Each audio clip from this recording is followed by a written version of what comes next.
বদলাতে যাচ্ছে যুদ্ধের ধরন, এবার নতুন অস্ত্র প্রকাশ্যে আনল ইরান। অন্যদিকে দখলদার পর্যন্ত পৌঁছতে সক্ষম এমন যুদ্ধবিমান হাতে পেয়েছে ইরান। বিস্তারিত থাকছে ভিডিওতে। যুদ্ধের চাপা উত্তেজনা বিরাজ করছে মধ্যপ্রাচ্যে। আপাতত সব পক্ষ অস্ত্র তুলে রাখলেও যে কোনো সময় বারুদের ঘর্ষণে আবারও আগুনের সূত্রপাত হতে পারে। তবে যুদ্ধ মানে প্রাণহানি আর ব্যাপক আর্থিক ক্ষতি। এই জন্য কম খরচে শত্রু মোকাবেলায় নানান কৌশল নিয়ে গবেষণা চালাচ্ছে বিভিন্ন দেশ। এতে প্রাণহানি যেমন কমবে তেমনই হবে সাশ্রয়ীও। এই ধারাবাহিকতায় ইরান নতুন এক অস্ত্র নিয়ে হাজির হয়েছে। সেই অস্ত্রেই বদলে যেতে পারে প্রচলিত যুদ্ধের ধরন। ইরানের রাষ্ট্রায়ত্ত বার্তা সংস্থা মেহের নিউজ জানিয়েছে, ইরানের ইসলামী বিপ্লবী গার্ড বাহিনী গত মঙ্গলবার নিজেদের প্রথম পিনপয়েন্ট লেজার বোম সিস্টেম প্রকাশে এনেছে। দখলদার যে কোনো সময় ইরানের পরমাণু স্থাপনায় হামলা চালাতে পারে। সম্প্রতি 1 টন ওজনের প্রায় 2000 বোমার একটি চালান দখলদারের জন্য অনুমোদন করেছে মার্কিন প্রেসিডেন্ট ডোনাল্ড ট্রাম্প। এমতো অবস্থায় সম্ভাব্য হামলার সংখ্যা তৈরি হয়েছে। সেই সংখ্যাকে সামনে রেখে ইরান সামরিক মহড়া চালাচ্ছে। এতে নিজেদের যুদ্ধের সক্ষমতা কতখানি রয়েছে তা প্রদর্শনের পাশাপাশি প্রকাশ্যে আনছে নতুন নতুন অস্ত্র। ইরানের পশ্চিমা অঞ্চলে চলা স্থল বাহিনীর চলমান মহড়ার সময় নিজেদের এই নতুন অস্ত্র প্রদর্শন করে দেশটি।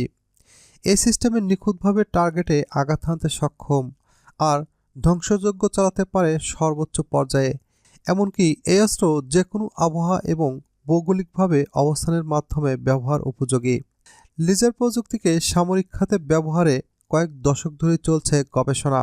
এর মধ্যে যুক্তরাষ্ট্র ও দখলদারের মতো বিভিন্ন দেশ এই প্রযুক্তিতে অস্ত্র বানিয়েছে। এসব লেজার অস্ত্র দিয়ে ড্রোন, হেলিকপ্টার, মর্টার শেল ও রকেট ভূপাতিত করা যায়। তবে এইসব অস্ত্রের সক্ষমতা খুব বেশি নয়। সক্ষমতা বাড়ানোর জন্য এখন গবেষণা চলমান রয়েছে। এমনকি এই ধরনের লেজার অস্ত্র যুদ্ধবিমানে ব্যবহারের জন্য কাজ করছে যুক্তরাষ্ট্র। রাশিয়াও এই প্রযুক্তি নিয়ে ব্যবহারে পিছিয়ে নেই। ধারণা করা হচ্ছে রাশিয়ার স্থলে মোতায়েনযোগ্য লেজার অস্ত্র বানানোর চেষ্টা করছে। এই অস্ত্র একবার সফল হলে শত্রুদের স্যাটেলাইটকে বন্ধ করে দেওয়া যাবে। তারপরও লেজার প্রযুক্তির সামরিক দিক আরও শক্তিশালী করা হচ্ছে, কেননা মিসাইল বা প্রচলিত আকাশ প্রতিরক্ষা ব্যবস্থা দিয়ে শত্রুপক্ষকে হামলা ঠেকাতে কয়েক লাখ টাকা খরচ করতে হতে পারে। সেখানে লেজার অস্ত্র দিয়ে আত্মরক্ষা বা হামলার খরচ হয়েছে মাত্র কয়েক ডলার। অন্যদিকে রাশিয়ার তৈরি অত্যাধুনিক সুখোই 35 যুদ্ধবিমান হাতে পেয়েছে ইরান। ইরান দীর্ঘদিন ধরে এই ধরনের যুদ্ধবিমান কেনার জন্য প্রচেষ্টা চালিয়ে আসছিল। রাশিয়ার সঙ্গে কিছুদিন আগে 20 বছরের চুক্তি সই করে ইরান। এতে দুই দেশের সামরিক সম্পর্ক আরও জোরদার হয়েছে। তারই ধারাবাহিকতায় রাশিয়া অত্যাধুনিক সুখোই 35 যুদ্ধবিমান হস্তগত করেছে ইরানের কাছে। ইসলামী বিপ্লবী গার্ড বাহিনীর কেন্দ্রীয় সদর দপ্তরে উপসমন্বয়ক আলী সাদমানি এই তথ্য নিশ্চিত করেছে।